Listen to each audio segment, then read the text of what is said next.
আমাদের দলের পক্ষ থেকে বলেছিলাম যে জুলাই ঘোষণাপত্র আমাদের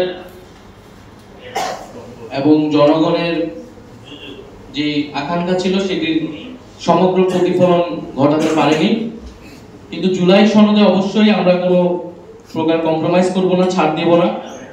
এবং এই কারণে আমরা জুলাই সনদের বিষয়টা, তার অর্ডারের বিষয়টা স্পষ্ট হতে চাচ্ছি। তার আগে আমরা কোনো ধরনের আসলে নাটকীয়তায় অংশগ্রহণ করতে চাচ্ছি না। এবং নির্বাচন কমিশনের ব্যাপারে আমাদের এটা যে অবস্থান, যে নির্বাচন কমিশন তার নিরপেক্ষতা হারাচ্ছে। কারণ নির্বাচন কমিশনের পক্ষপাতিত্ব আমরা দেখছি, নির্বাচন কমিশন ন্যায় বিচার করছে না। আমাদের কোনো আইনি ব্যাখ্যা দেওয়া ছাড়াই, জনগণকে কোনো ব্যাখ্যা দেওয়া ছাড়াই তারা গায়ের জোরে একটা বিষয় বাস্তবায়ন করতে যাচ্ছে, এবং সেটা অবশ্যই আমরা মেনে নিব না।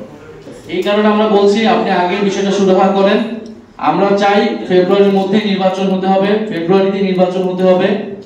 ফেব্রুয়ারিতে নির্বাচনের ব্যাপারে আমাদের দৃঢ় অবস্থান। আমরা নির্বাচনী কার্যক্রম আমাদের যতটুকু আটকে আছে সেটা হচ্ছে নির্বাচন কমিশনের জন্য। তারপরে আমরা আমাদের যে প্রার্থী তালিকা সেটা কিন্তু আমরা বলেছি আমরা এই মাসের মধ্যে সেটা ঘোষণা করব, এবং আমরা আমাদের যে নির্বাচনী কার্যক্রম সেটা শুরু করব।